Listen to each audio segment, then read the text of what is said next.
Discover prototypical track and turnouts with the Roadmaster series from Oak Hill Model Railroad Track Supply. Proudly made in the United States, Oak Hill's handcrafted turnouts provide unparalleled detail and accuracy, giving your layout museum-quality track work at an affordable price. Whether fully built or in easy-to-assemble kit form, Roadmaster provides all the details of real track. Looking for a custom piece of track work? Oak Hill can help with custom turnouts, diamonds, crossings, and more. Check out all of their offerings on their website, ohrtracksupply.com. Hey, do you like free stuff? As a member of the operating crew, you'll get a chance to win awesome prizes each month. For less than a dime a day, you'll be entered to win, and just as important, your support helps keep every episode from behind a paywall and free of those unrelated and annoying commercials you hear on other podcasts. Sign up today at aroundthelayout.com/crew, and thank you for your support. ATLP Rewind.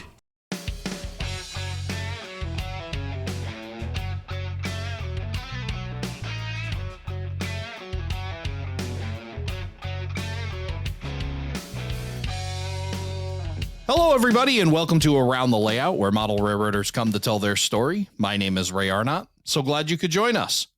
Joining me on this show, coming from Western Massachusetts, Neil Schofield. Neil, welcome to the show. Hi, Ray. Well, thanks for having me. So I guess it's Merry Christmas, too, or day after Christmas. Yeah, recording on the day after Christmas, so Merry Christmas to you. I hope you had a fantastic holiday with your family, and great that you were able to take some time out of your schedule. You've been somebody I've been pursuing for a little bit of time here to try to get you on the show, and I'm so thrilled that I've reeled you in, and I'm gonna kind of point you out a little bit here. I ran into you at Amherst. I think it was a couple years ago. I think it may have been the snow year that I had run into you. Yeah. And I had asked you to come on the show, and you were a little leery about coming on, and you had your reasons. But then you proceeded to talk to me for about 55 minutes or so, which I said, if I just had a recorder, then we would be all done with this and I'd have you on the podcast. But I'm certainly glad that you've agreed to come on and tell your story here, because I am more than sure you have a great one. I've been following you on YouTube, your NRS 8400 channel, beautiful layout. And I will someday get north of Connecticut here and go up and see your layout. But for now, I'm going to learn a bit about it. And along with everybody else that's listening and those that haven't seen it on YouTube, we'll be sharing those links. But an absolutely outstanding layout you have with your CP Rail, Newport and Lyndonville subdivisions. So looking forward to talking a bit about that. But as we always seem to do in the podcast, I want to get right to it and ask you, Neil, how did you get started in the model railroading hobby? Well, thanks, Ray. I appreciate the kind words as well. I think so. I was very fortunate growing up. My father was actually very much into the hobby.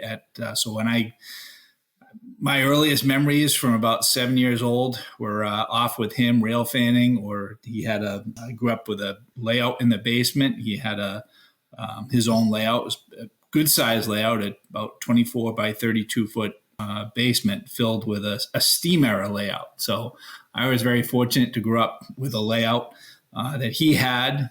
And he also had a round robin group of guys, good friends of his, that we used to, every Friday night, we would go to a different layout.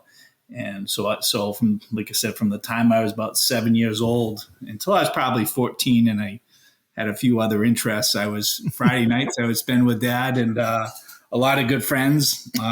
Unfortunately, many of them have passed, but John Taylor, Bill Robertson, Charlie Clark, Edward Gay, to name a few, were all really good friends growing up, and an influence too on me from a young age, because they knew me from the little brat that played with Dad's trains in the basement right up through college and stuff. So. Were you able, when he was running with this group and doing operations, how much were you involved in that? I got involved at a young age. I mean, my father, God bless his heart, was very patient, and he encouraged me in the hobby. And I had another friend of ours, John Taylor. He had a son who was probably, I think Johnny's 8 years older than I was, but Johnny was very much into custom painting locomotives, and this is probably in the late 70s, early 80s.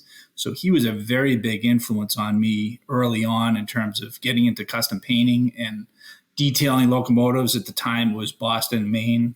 Eventually, we got into the Delaware and Hudson. But so between him and my dad encouraging, we were very much, I was very involved in the hobby from a young age. And I got a funny story. I'll kick it off. When I was in my early teens. My dad had like I said, a large layout. It was a steam era layout, and at the time this was pre-DCC and everything. But he had a couple big yards, and it was steam era, and it was called the Neponset Ridge Short Line.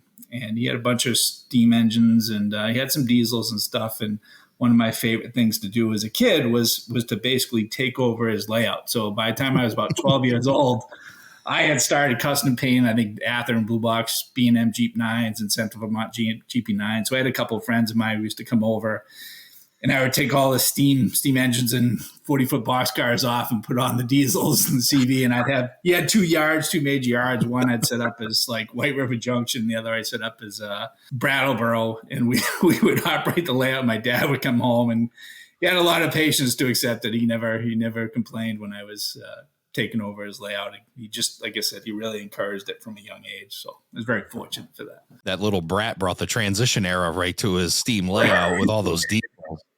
Yeah. So he was really encouraging about it and stuff. So, and we, all the guys I mentioned before in the round robin group were also very talented individuals as well. So I got to learn at a young age. A good friend of ours, Ed Gay, was into craftsman structures, but he actually scratch built craftsman structures from wood. And he was well known in the round robin group for some just fantastic structures that he would build. And so I got to learn that. A good friend of ours, Bill Robertson, who was into operations. Bill loved operations. And so I got to see a lot of operating sessions. So by the time I was probably my early teens, let's say 13, 14, that was when I started to enjoy operations too, a little bit more. Of course, that was at the time, it was still DC. This was probably 10, 12 years before DCC really took off, and never mind sound and everything else. But it was just a great experience. I mean, I was very fortunate, like I said, to grow up with, again, a very patient father, that's for sure. Well, it definitely gives you a head start on things when your dad is into model railroading and already has a layout. And sounds like he had quite the support system and a great group of friends that was able to pull information and share that, which is phenomenal. Yeah. Let's put a little geography on this. Where did you grow up? So I grew up in Mansfield, Mass. So that's southeastern Massachusetts, down by not far from Foxborough, Gillette Stadium. Right. And, so we actually grew up, probably a stone's throw from the Northeast Corridor. I mean, I could hear trains from my bedroom window, and I can remember it. Even before. This is probably when I was 5 or 6 years old. On Saturdays or Sundays, if my father was out doing yard work or something, he'd have the bike in the driveway. And if we heard, sometimes you'd hear a freight, he would jump on the bike and throw me in the little seat behind the bike and actually paddle up the top of the hill. We lived on School Street in Mansfield, and we could see the trains going by. I mean, most of my early recollections were some Penn Central, and then later Conrail and Amtrak and the MBTA, of course, were the primary operations. But yeah, those are my fond memories of growing up in Mansfield when I was a kid. Yeah, you definitely grew up in a great railroading area, being Mansfield, Mass, and that line between Boston and New York there. You mentioned the Northeast Corridor and a lot of traffic, a lot of different things to see. You mentioned rail fanning with your dad, which I just think is a really cool thought too. Not only you're doing the model railroading part, but seeing the prototype with him as well. Where beyond just the Northeast Corridor, were there any other rail fanning adventures you would do with Dad? We would, yeah.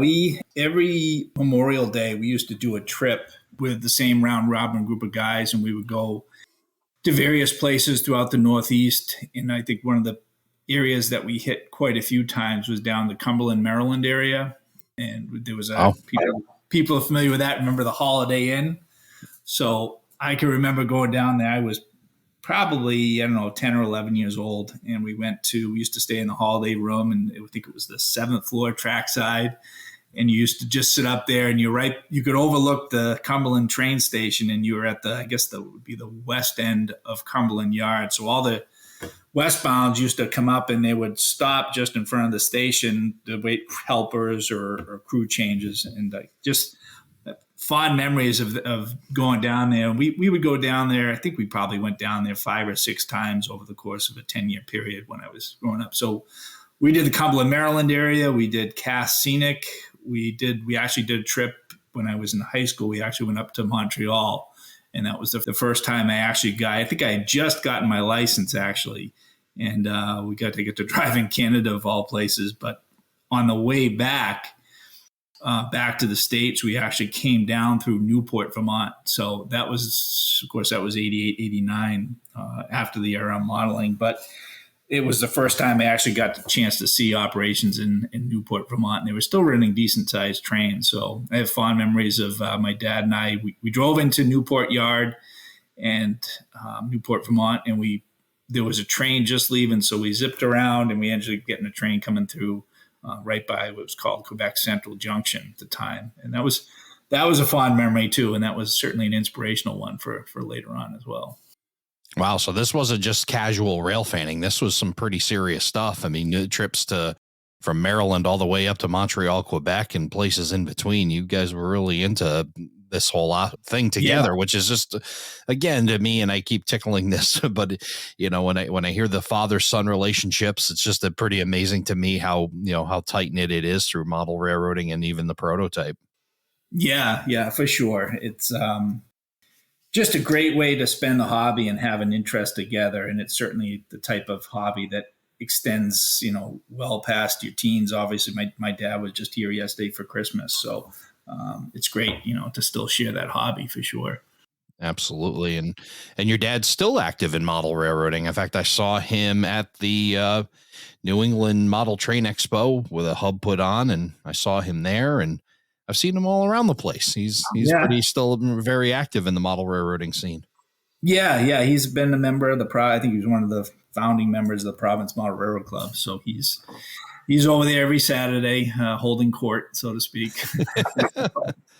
That's fantastic. So let's get back to you a little bit. You talked about hitting teenage years and maybe a little disinterest, or you kind of, off on a different path. But when does model railroading kind of re-enter the equation? I didn't really lose interest to too much. I guess maybe I just spent more time being a little bit more social with friends and stuff like that through my teen years. But sure. I kept interest all the way through, even in college. I probably did more rail fanning in college than obviously modeling for obvious reasons. But in the summers, I would come home and do some modeling to some degree. And then once I graduated in 96, I ended up out in Pittsfield, Mass. My girlfriend at the time ended up getting an internship in Pittsfield. So I ended up moving into an apartment with her in Great Barrington. So that was a lot of fun too, just because Western Mass, I was able to get quite a bit of rail fanning at the time out in Pittsfield on the B&A at the time. So we did a lot of that through college. And that was actually where I had my first layout, was just in a little apartment in Great Barrington. Before we leave that time period, you said you went to college and did rail fanning. Where'd you go to college, and what were you rail fanning? I went to UMass Amherst. So at the time, I was if I missed a class or two, I might sneak up. I hope my dad's not listening, but yeah, you may be past the point of what was it, the statute of limitations may have worn out on that one, so you might be okay, Neil. Yeah, I did. I basically rail fanned some of the Conn River at that time. I actually would sneak off sometimes too for weekends. I would sneak off down to Binghamton, New York, which was a good 3.5 hours from Amherst. But I would sneak off here and there and do a little rail fan. Not too often, but certainly sometimes I would get out and rail fan whenever I had the opportunity or I could sneak off a little bit. So and I'm sure you brought your books with you and you did some studying in between trains. I'm sure you made it very useful. Yeah. Of course I did. Yes. I was a studious student, so to speak, but yeah, no, I got a little bit of rail fang done in college for sure. So that's awesome. But now you end up in Pittsfield, and now you said you started building a small layout there. Tell us a little bit about it. It wasn't much. It was this was DC days. So I had a small 2 foot by 6. We lived in an apartment for about a year, and I was kind of starting to get anxious just to get. I had all these diesels that I had built when I had grown up and some freight cars and stuff. So once I had moved out of the house and I didn't have access to my dad's layout anymore, the interest was still there, and I started to get excited to try building something on my own. And of course, space was always in an apartment is always limited. So I started with a small 2 by 6 layout, and it never got past the track work. I got track work installed, and I had a DC portable throttle that actually worked pretty well. So I was able to set up a little switching and stuff, but it never got past scenery or anything. Like there never got past track work. Actually, never got to scenery. Well, to get the fire kindled a little bit and burning, and you're able to get a little bit of model railroading in. And in the interim, Dad's layout, I imagine, still there. I mean, were you making trips home and able to operate on that?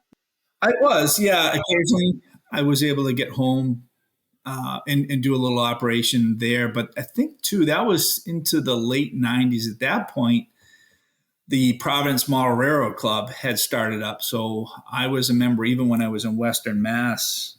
I started to become a associate member, I think. So I used to go down there, every couple of weeks. If I came home or something like that, I might go down with my dad to the Providence Model Railroad Club and spend time. And that was a great opportunity.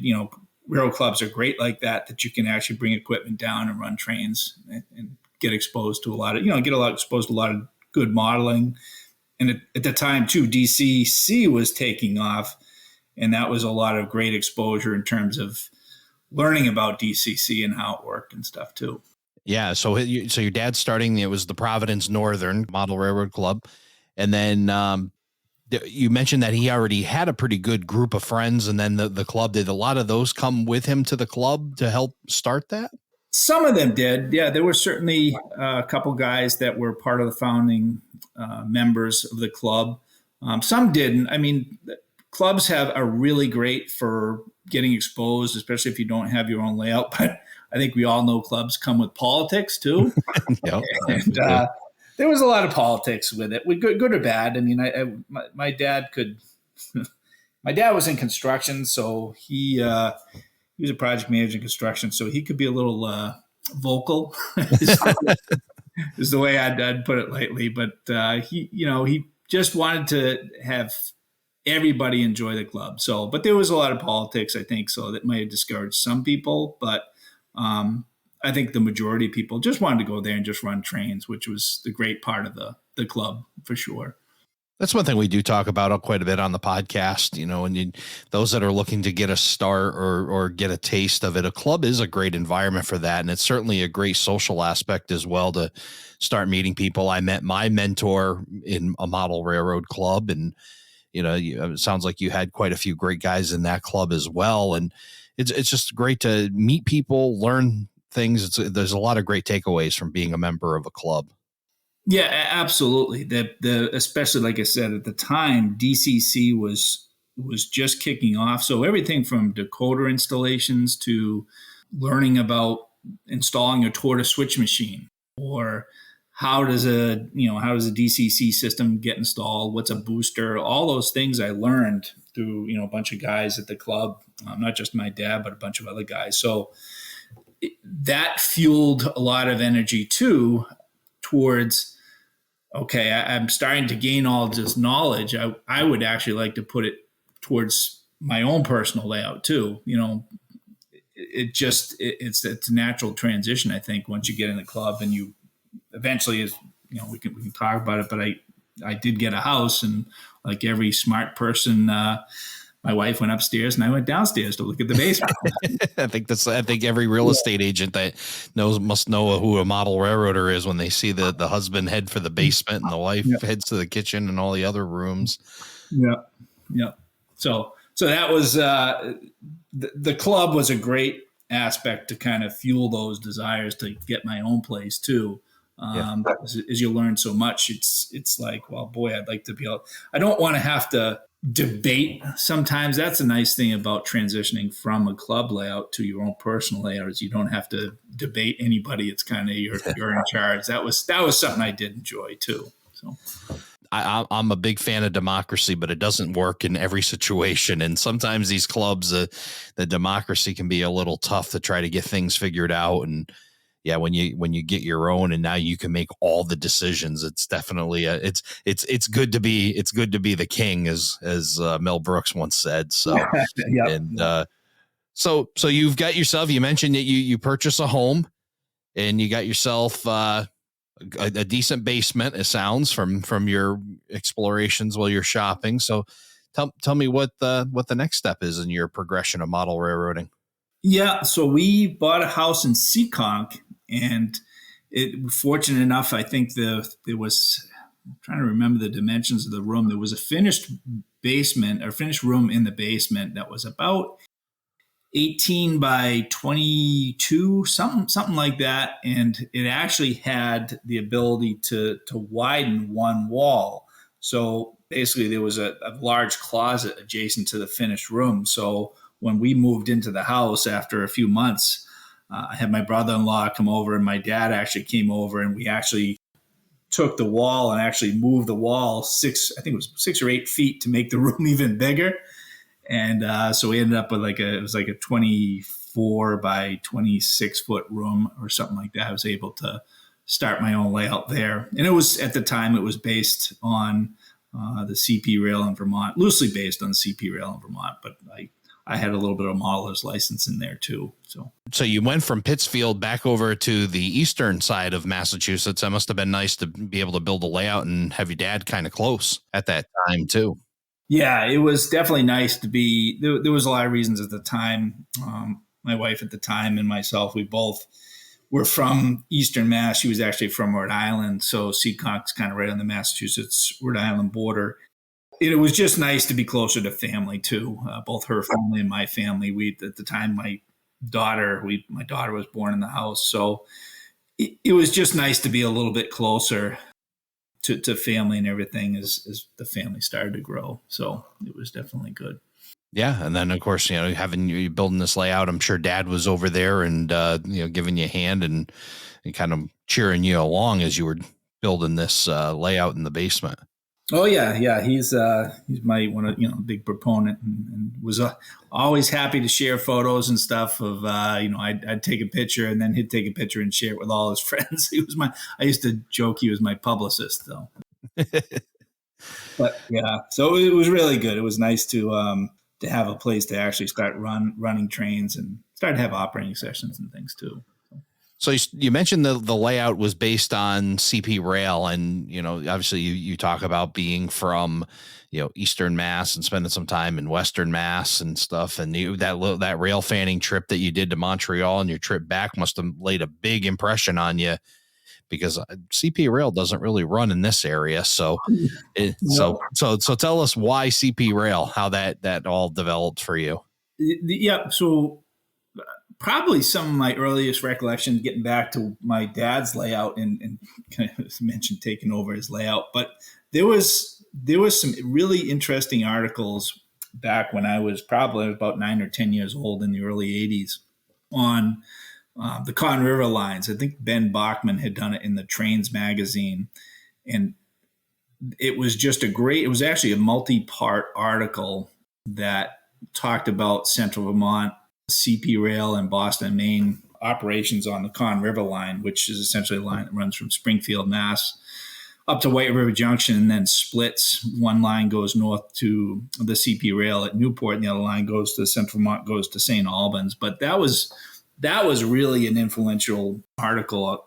Because I was very fortunate too. My dad would get all the model railroad and trains articles every month, so I had access to those. But that was a very inspirational article at the time, and that's when I started to get into the Central Vermont and Boston, Maine at that time, and converting blue box Atherton Blue Box into Central Vermont and B&M engine. So that was what really got in my head, the operations on the Conn River line. So in the back of my mind, I was also a big Delaware and Hudson fan, but ultimately, in terms of envisioning a layout someday, really, I guess in the back of my mind from that age, around 1980 or so, I knew I wanted to model either somewhere on the Conn River line. And ultimately, I just decided to go a little bit further north on it with the CP operations. So you mentioned that one trip. Were there other trips up there and other rail fanning opportunities? Were able to make those site visits and be able to see the area that you were modeling quite a bit? I did, yeah. So when my had first gotten my license, I wasn't even think I was 17. I was 16 and a half at the time. And I had always wanted to go to St. Albans, Vermont, in the central Vermont. And I can remember, this is long before cell phones and pay phones and stuff. And I remember I had only had my license for a couple months. And I can remember calling my mom from a cell phone collect. I said, "Mom, I'm going to be a little bit late." She goes, "Why? Where are you?" "Well, I'm in St. Albans, Vermont." Yeah. I don't know how old I was. So, but it was probably, 6 or 7 o'clock in the evening. And I had spent the whole day kind of rail fanning the CV Italy yard and then getting a bunch of pictures and knew I wasn't going to be home before whatever time it was. It was about a 5-hour ride from home. Yeah, that's for anybody that doesn't or isn't familiar with Vermont, St. Albans is way up there. Yeah. Well, let's call St. Albans almost Canada. Yeah. Yep. Well, just up, I would say, what is it? Maybe 45 minutes to the Canadian border from St. Albans. I would say if that, it might even be closer than that. So yeah, that was, they were patient with me. They understood, but that was the inspiration. When you get your license, you get that sense of freedom. And that was, to me, was finally to get to actually see some of these places that I had read about in that Trains article and only seeing photos of magazines and stuff. It was finally nice to actually see those. Of course, the operations this was, I want to say 88, somewhere in that time frame. And things had changed quite a bit in the hobby. Railroading changed in New England quite drastically in the 1980s and for various reasons. But it was still just a great opportunity to kind of see some of these places that I'd only seen in photos previously. And it's kind of funny, the tie in between you and I. I'm a big New England Central fan, which is followed this Central Vermont that you admired and were able to go see. So I'm imagining just the cool things that you got to see. That I've been to St. Albans and I've seen it, but I certainly wouldn't call it in its heyday. And certainly you would probably have seen a lot more action and a lot more things in St. Albans than I would have in the last 10 years. Yeah, it was pretty cool. I think I actually, just the other day, I was downstairs looking at the 110 prints that I had at the time of the CV's SW1200s that they had. And there was, I think, 3 or 4 RS11s in the deadline at St. Albans Yard. So in the afternoon when nobody was looking, I snuck in, I got all over them, climbed all over them, took photos and stuff. At the time, I was still still am, but I was big into detailing. So I took tons of prints just to kind of with the envision of someday modeling some of them. So yeah, that was great. Unfortunately, I wanted to see the SW1200 running, but they were in the deadline at that time. So there was still Jeep 9s in the engine facility. So that was pretty cool. Yeah, you got to see it, and you were wise enough to snap as many pictures as possible. And another thing that, we beat to death on this show about taking photos. And if you feel like I do, that you missed the golden era, just keep taking photos, because eventually it will become a golden era to somebody else. And, as things change and evolve in prototypical railroading, grab a hold of them like you did up there in St. Albans. Yeah. It's funny, is my day job, believe it or not, we actually managed the stormwater treatment system at East Deerfield Yard. So for CSX and now for Berkshire Eastern under Genesee and Wyoming. So we have a couple treatment plant operators, just manage the stormwater system. And I just manage the project. But on occasion, when some of our operators are down, I guess who gets to be the operator and spend 8 hours at East Deerfield Yard. So it's actually pretty cool. And to go there, even now with the transition, going on between CSX to Berkshire Eastern.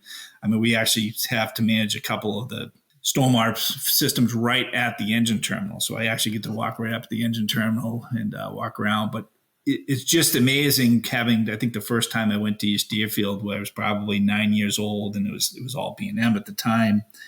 But now to see the transition, to see all the different power and everything, it's like you said, it's just a great opportunity to, I have to be very careful about taking photos, but just to take photos and see this transition and imagine what it's going to be like in 10 years, it's actually a great opportunity to take those photos and grab them if you can.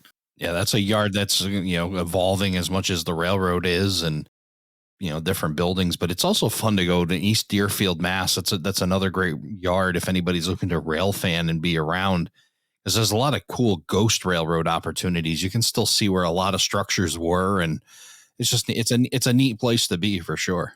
Yeah, there's a lot of history there, and just the rail fan bridge. I mean, when people talked about rail fan bridge in the 80s and even the 90s, it was just, you automatically knew it was East Deerfield. So yeah, it was just a lot of history there. Yeah, so you got to get up to St. Albans, a nice long trip up there, and got to capture a lot of stuff that you're able to use in the future.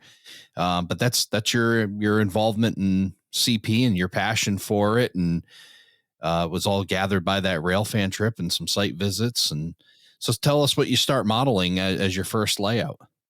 So the first layout that I had in the house in Seekonk was based on CP and CP operations. I actually modeled Newport Yard, but at the time I was probably not as disciplined as I should have been. I'd mentioned I grew up in Mansfield, and there was a junction in Mansfield that was actually originally the old Colony, Maine, that broke off from the New Haven, Maine. And there was just a really nice, small, compact yard there that had a freight station and a feed and grain dealer. And I was always inspired by that. So what did I do? My first layout based on CP operations, I had one whole segment that was dedicated to the Mansfield freight yard. And I just assumed it was a CP that went through it. So I wasn't disciplined. It was a little bit fictional, maybe too fictional for my liking at the time. And but the layout got up and operational. I had probably a third of it scenic, and that Mansfield section was scenic, and the Newport Yard was partially scenic. And but ultimately, I wasn't as disciplined as I should be. So that ultimately led to the demise of that layout. So. But that was actually the second layout, but that was the first one. I really consider that my first layout in terms of I got scenery, a lot of structures and stuff like that too. Yep. But a good opportunity to hone skills and do the scenery and start to learn what you like. And obviously things that, you brought in that you eventually didn't like, with kind of some freelanced ideas and stuff. When does, you said that met its demise, when does the new version start to take place? That was layout number one. And then after I took down that layout, I ended up in an apartment out in Holyoke, Mass, of all places. My company had an opportunity in the office. I was working in the Mansfield Foxborough office at the time. And they had another office in Holyoke. So I actually took the opportunity to move out to Holyoke and started layout number two, which was actually based on the Boston and Maine strictly. And that was loosely based on Nashville, New Hampshire. So, and that layout lasted about a year, and then I decided I wanted to be back in Eastern Massachusetts. And funny, because I used to send out layout updates as I was building the layout in Holyoke, and it wasn't a large layout. It was probably 20 by 18, just around the layout. I had a bunch of industries that were left over from the first layout. So I was able to incorporate those and get the layout up and going pretty quickly. But I used to send updates every couple of weeks of the progress. And then, remember, I think it was April 2012 or 2013, I sent out an update. And all that was there is a whole room. There was nothing left. The whole layout was torn down. It was gone. And a friend of mine, Randy, the Framboys, made the comment, well, that's the best update I've seen yet. So, so that was the end of that layout. And then I ended up getting a house where we are now in Charlton. And that layout, actually, the current layout started in like late 2014, early 2015. I started construction on that. And you brought back the CP after a little bit of a detour onto the Boston and Maine. It's back to CP again. It's back to CP. I think I always envisioned I would have a place. I had built one of the CP's unique RS2s that were assigned to the New England lines, and I had built that one for the first layout. And I knew that, I'd spent all that time and effort. I had to have another home for it. So that's what I started on the current layout. So as you start you get this new home out in Charlton that you've moved into, and you've got a space for it. Talk a little bit about the planning for it. I mean, was this something on paper? Was this something in your head? A combination of both? How did you start to put the plans together to put this layout up? It was very similar to we were looking at the houses at the time, and we had to have a decent sized house. We had 3 kids, dog, and so we had to have a decent sized house. But like similar to the first house that I bought, I went right to the basement when we got there and looked around, and there was some. So the house has a well, and it has a water softener, and it has a furnace and a hot water and a bunch of things. So when I looked at the basement and then looked around, I realized I had a little bit of work ahead of me. So we moved in 2013. I didn't actually start the layout until 2015, but I had some envisions of how it was going to go. So at the time I had access to AutoCAD. So I was able to draw up the basement to scale and start to design track plan. And I probably spent the first year, I didn't do anything in the basement from the time I moved in. Like anything, there's a whole series of things that you have to make a home before you move into a house, but you have to make it a home. So it was a lot of stuff my wife had to do. She has a home office, so I had to help her build that out. And I wanted to finish the basement. It was unfinished when we moved in, so I wanted to make sure it was finished with drywall, drop ceiling, and everything. So I spent the first year doing that, but at the same time, I was drawing various track plans, knowing it was going to be based on CP operations somewhere around Newport. But like anything, there's trial and error trying to figure out what you can shoehorn, into a basement and try and take as much advantage as you can of the space. So that's what I did initially. I drew it to scale, and I had passed it out to a bunch of friends to get their input in terms of what I thought would ultimately work. And I wanted to have it, I wanted to have operations, and a couple of the goals I had, I also wanted to have it around a walk around style layout with staging and stuff. So I really wasn't a fan of duck unders or things like that. So that was all in the back of my mind when I was building the layout, just make it easier. I'd been to a lot of layouts, and there's nothing wrong with duck unders and things like that to make it work. But just for me, I always like the idea of just being able to walk with your train and not be interfered, and only see the train go through the scene once. That was something that was instilled in me from just years and years of reading various writers, Tony Custer, Alan McClellan, all the well-known names, David Barrow, all those guys were just very inspirational in terms of having the train run through the scene more or less once, or and incorporate staging and things like that. So that was always in the back of my mind as I was building the layout. Yeah, so inspired by some really great layouts, and now you've got this plan. And I can imagine that year, I know you stayed busy, obviously, finishing the basement and all the tasks that you had to do, like you said, to make your house a home. But it must have been a little challenging not to have something that you could have immediately. That must have been a real test of patience for you.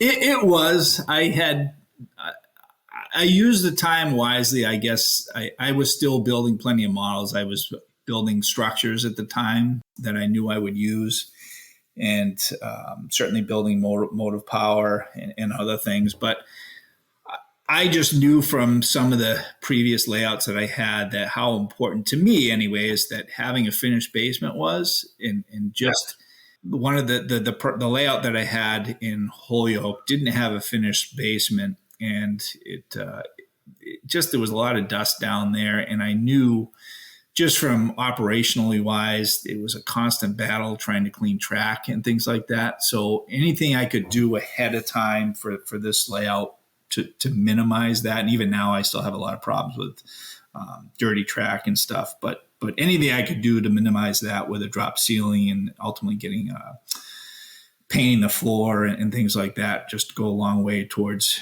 minimizing the amount of maintenance you have to do later on, I think. So dust control is a very wise suggestion to think about. Like you talked about covering floor joists, because you would imagine the dust that comes off of a floor joist that, in a basement, and you find it out when you're cleaning track. And, and then we talked about dust control earlier when you were mentioning, extruded foam and the dust that creates, or, learning the lesson of never cut homosote or even masonite in your basement, because it just becomes a nasty dust cloud. And it's just hard lessons learned when you're scrubbing that track, trying to get power to roll back through it again. Nothing beats having a shop vac that using a wet dry shop vac, and you take the filter off because you're sucking water, but you forget to put the filter on, and then you're downstairs cleaning something. I've made that mistake a few times, and just watch as I turn around and I can't even see the other side of the room. There's just a big dust cloud. I'm like, oh great, all right. Yeah. So it just made my job twice as hard. I took whatever was sitting, and now I've made it airborne again. Yeah, that's a lot of fun. Yeah. So, but yeah, really good advice about, finishing basements. I surely wish I was able to get that done at the point I was before I was building my layout, and very wise to think about those things before you rush into putting bench work down, and get those kinds of projects done first. But well, fast forward, you got your drop ceiling in, you got the floor painted, you got some sheetrock up, and it's looking good, which also really helps with presentation too. It really is nice to walk into a finished room and see a layout too. It just adds to that whole effect. But you're at that point. Tell us about the build of your Newport and Lyndonville subdivisions. Yeah, so it was, I like I said, we moved in the house in 2013. I think I actually started the bench work. It was around October 2015. And I still have a video out there. My buddy Steve Kearns was over for the weekend of the Springfield show in January. And I had actually got bench work up, I think, on at least 2 walls of the basement. And I got tracked down, and we have a little video of the first official inaugural run of, I think it was an RS-18 running through what would now become Orleans on the layout.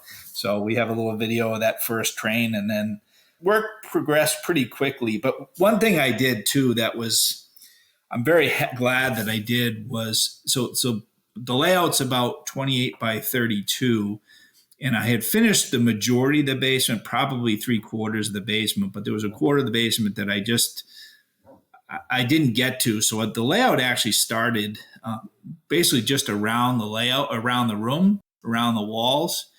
And I was able to get some scenery done in a couple locations. I have a town called Bradford and a town Orleans, which basically I was able to get those up and running with scenery initially. And there's a whole center peninsula that I didn't actually start on that until 2017. But the benefit of that was I was able to get trains up and running and have some operating sessions, even though the rest of the basement wasn't finished.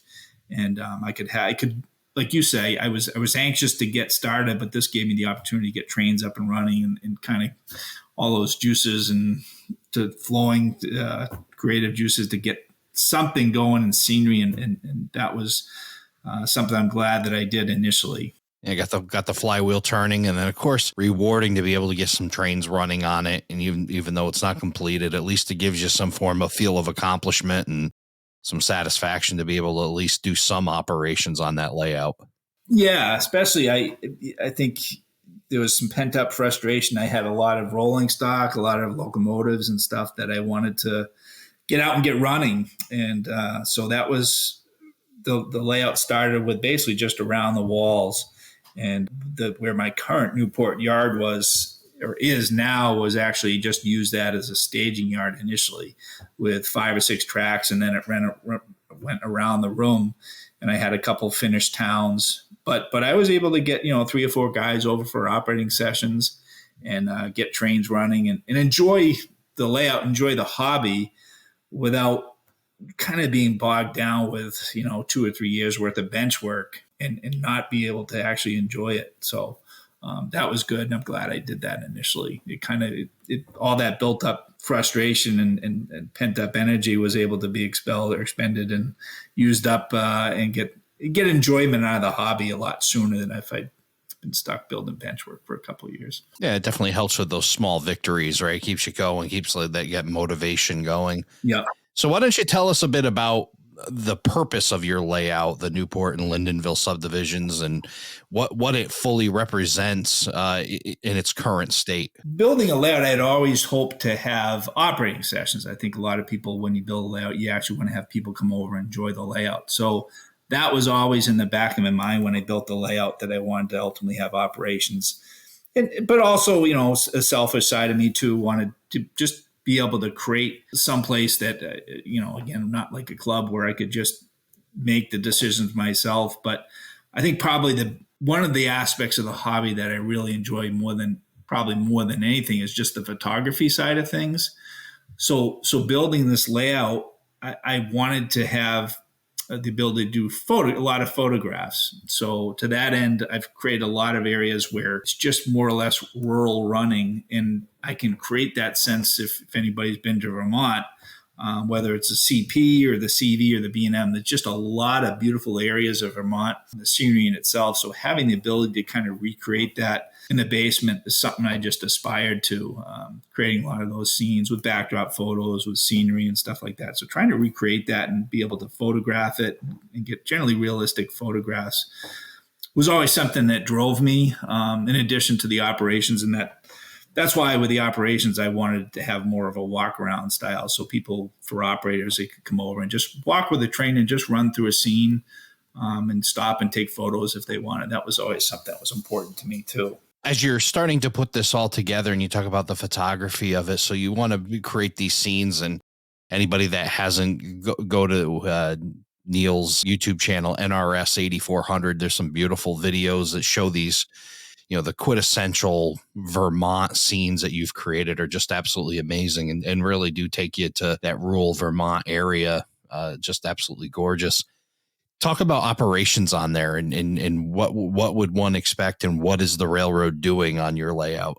CP operations in Vermont is probably, it's certainly not going to compare to even, let's say, the CSX Boston line nowadays in terms of traffic. There's just not a ton of it. So that's primarily why I model 1980, because that was probably the heyday of the CP operations in Vermont. There's a lot of things that happened in the 80s. One of the biggest changes that happened was the abandonment of the Main Central Mountain Division, which was a big source of interchange and bridge traffic for the CP. So the CP in Vermont is essentially, it's the northern end of the B&M's Conn River line. So all the traffic, the north-south traffic that was coming up the B&M Conn River line would either go towards the central Vermont, towards St. Albans, or it would go up to CP. And at the same time, there was traffic coming from Portland, Maine, off the Main Central that would come into St. Johnsbury. So I wanted to model kind of as much of the traffic as I could, and capture as much of the traffic as I could. So that's really why I selected 1980, because 83 was when the Mountain Division was abandoned, and that's kind of siphoned away maybe not half the traffic, but probably 40% of the traffic. So setting the date at 1980, not only did it get both Main Central and Boston Main traffic, but it also was also able to use some of the earlier Alco locomotives that CP assigned to Vermont lines, including the S2s and the RS2s. But by 1983, those were retired, and the RS18Us kind of took over. But that time frame, 1980, there was really only one road train in each direction. There was 904 and 917, but ultimately, there was actually still a lot of extras that ran in that time, and there was some locals as well. So all in, there's probably maybe 10 to 15 trains that ran during a typical day on the CP in Newport and Lyndonville Subdivision. And Newport Yard was the hub of that, with trains coming southbound out of Canada. There was actually a line, the main line was down from Farnham, Quebec, but there was also a line called the Quebec Central that came down from Sherbrooke. So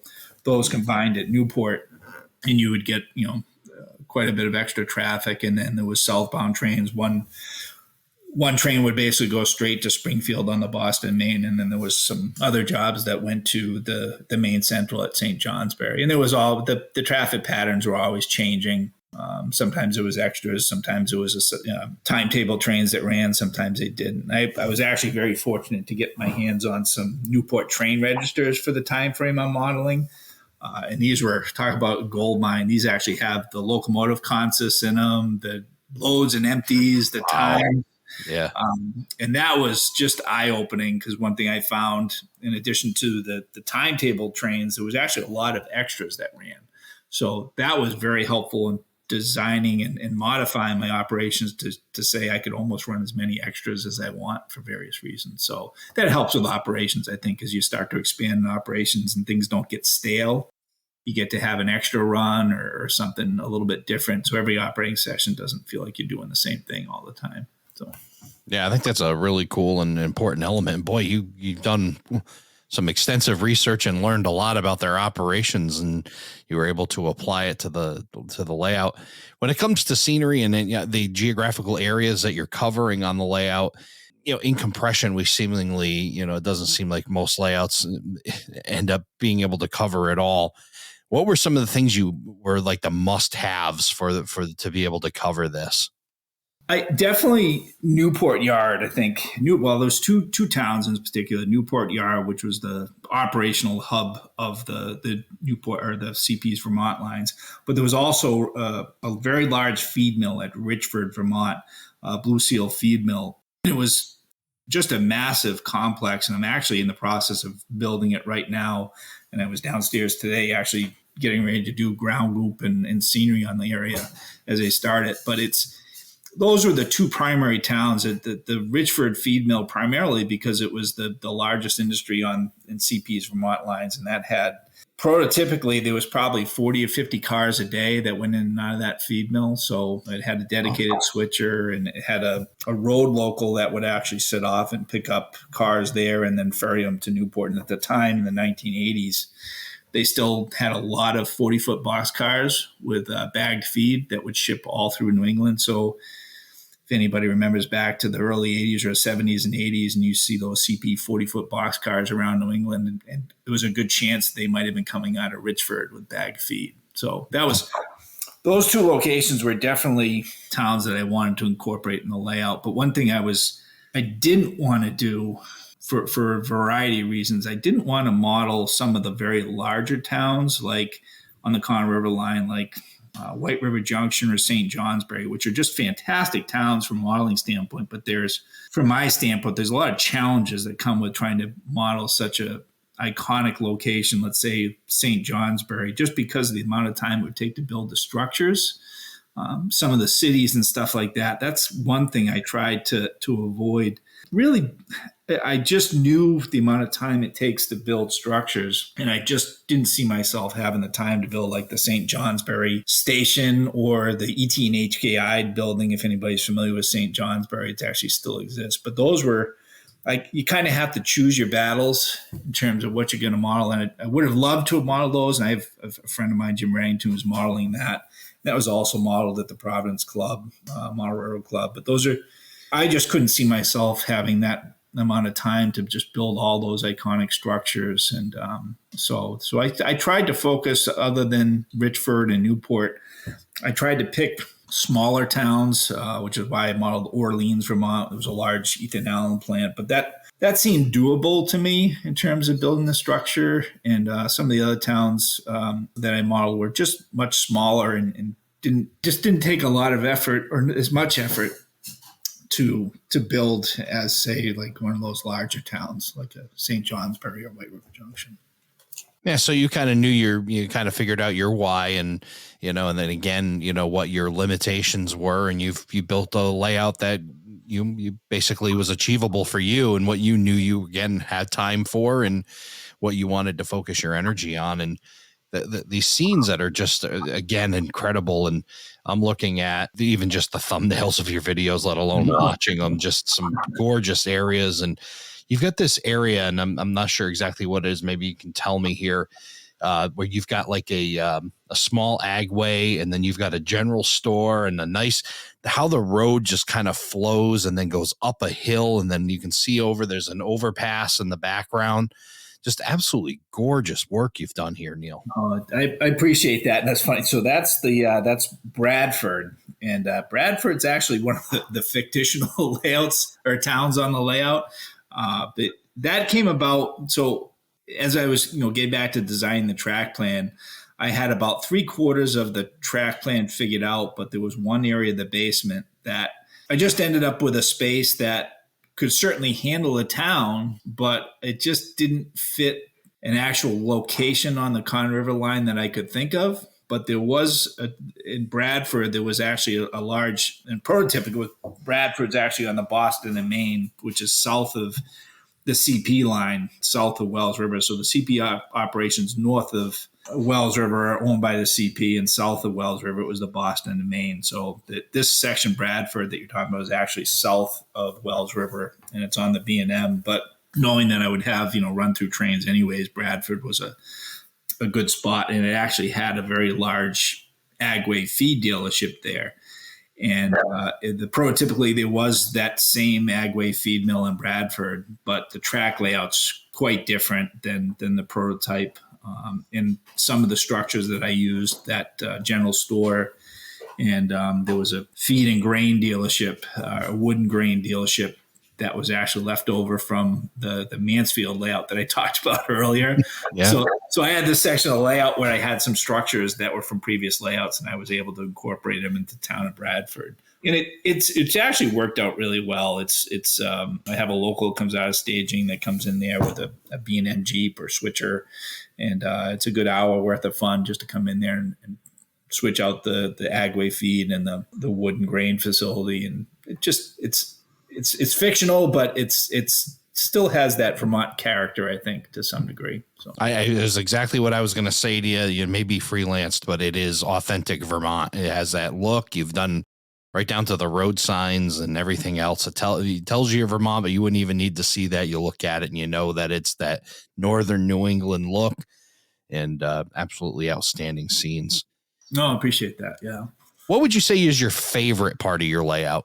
There's a couple. I mean, I think anybody that's built a layout, there's times I come down and there's sections of the layout that, I think anybody would agree that you might not be happy with. And there's places I come down the layout and I won't even look at the location because I just don't like it in the back of my mind.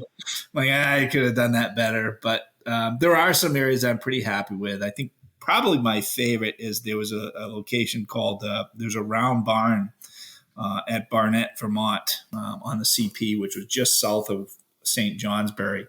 And it's kind of an iconic location from a rail fan's perspective. And it's actually, the round barn itself is a historic location. But in that early Trains magazine that I talked about earlier, there was a really nice photo there, I think taken about 1980, with a B&M McGinnis Jeep and a couple another B&M Jeep, and like a CPRS 18 coming in the background, and this beautiful round barn in the foreground. So I was able to model that on the layout. Part of the basement is actually a walkout basement. And I knew even when I was designing the layout, I was going to have to bridge that gap across a couple walkout doors.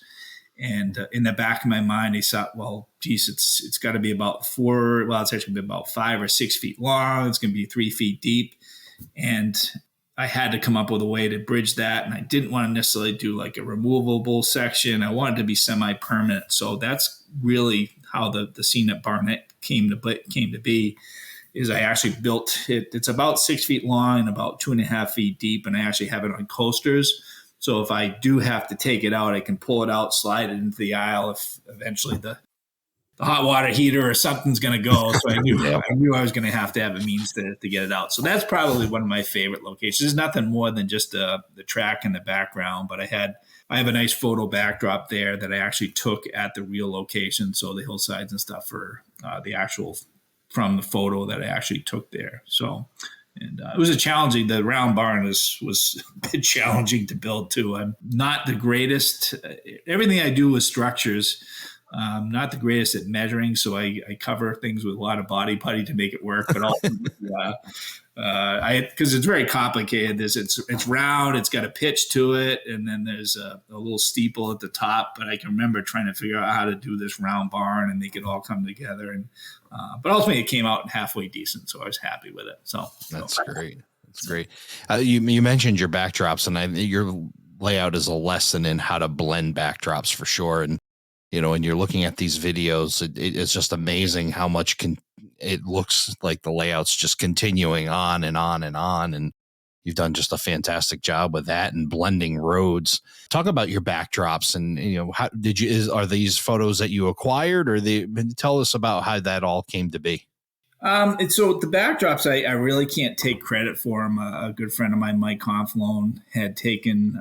So I had taken all the photos myself, but I don't know Photoshop or anything else, and I'd actually sent all the photos off to Mike. He put them in Photoshop, stitched them together.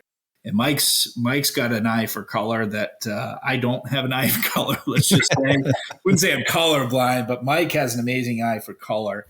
And he was, so I sent him the images, and I put a package in the mail with Woodland Scenics medium green ground foam, and then some of the Silflor static grass that I was using. I sent that up to him. He was able to literally take those materials in front of them on his screen and match the colors together. Amazing. So that really helped provide that seamless backdrop effect that you get.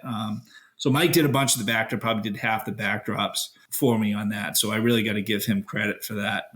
But most of the locations of the backdrops themselves are taken at the prototype locations for the most part, and able to stitch them together. But I learned early on the importance of backdrops. A friend of mine growing up, we were friends with, was a gentleman named Dick Elwell, who passed about a year and a half ago. Many people probably know Dick Elwell, but Dick Elwell's layout, I think the first time I saw his layout was about 1990. And he was the first one I had ever seen that really did backdrops, like just long backdrop behind everything. And that was an eye opener to me in terms of wow, like just wow. That's the term, like the first time you ever come down into Dick's layout, you just saw this layout that just went on forever because you had these beautiful backdrops, and Dick was modeling the fall. So you had, just real nice fall foliage color scenes and stuff like that. So that was the inspiration for the backdrops, but I can't take credit for most of the backdrops in the basement. Mike did a lot of those and sent them off to printers. But I found there's actually a print shop in Auburn, just a town over from me. He does. He's actually a frame shop too, but most of the more recent backdrops I've done, he actually is familiar with Photoshop, so I can actually send photos to him, and he prints them out for me, and I've had really good luck with him too. So, yeah, well, they are certainly excellent, and they're certainly just very well done. And again, I will share the link to your YouTube channel where you can see all this work and the way the roads are beautifully blended together. And again, the scenery just all blends, and your layout, as far as I'm concerned by video, just goes on for miles and miles and miles beyond. So looks outstanding. But as we're wrapping up here on Around the Layout, I want to really appreciate you coming along and telling your story. I do want to ask you, you mentioned in the beginning your dad and your relationship that you and him have had, and now that you've got your layout, what's Dad think about your layout, and how often do you get a chance to come over there? Oh, he like I said, he was just over for Christmas, and my dad will listen to this eventually. I would say my dad's my biggest publicist in terms of very proud of his son, which if he only knew the dark side of things, he'd probably know better. The little brat that he knew growing up. But, that's definitely nice to be able to share that with him. And the great thing, too, is he's when he bought a house down in Warwick, Rhode Island about 10 years ago, and he's actually recreated this layout in his basement, the Neponset Ridge Short Line Part 2 in his basement, too. So I'm still able to go over there and have some fun in his layout, too. So it's really good. Has he ever come over to your layout and try to take over with steam like you did with his with the diesels? He probably would. He actually came over a couple months ago and brought a Shay with him, and he helped me. He wanted me to program it, but he was pretty excited to get he brought it down, put it on Orleans, and we were running a Shay on the layout. So that was kind of neat. So. There you go. So you got a little bit back at you. Was able to run some steam on your diesel powered layout. But Neil, I am so thrilled that you came along here and came to tell your story here on Around the Layout. It's been a blast, but I got to get up there and see that layout. And I'm sure once we do that, we're going to be talking about the next time you come on the show, because we'll be talking about operations and a bunch of other things that you've got going on in your layout. But you definitely got to get you up for an operating session. I'm looking forward to that. But until then, again, Neil, thank you so much for being a part of the show. Thanks, Ray. Thanks for having me. Thank you for joining us for this episode of Around the Layout. Learn more about today's episode, check out past shows, and much more on our website, aroundthelayout.com. Show your support by becoming an operating crew member at aroundthelayout.com/crew. Follow us on social media, aroundthelayout.com/social. And send us your feedback, aroundthelayout@gmail.com. Thanks for hanging out with us around the layout.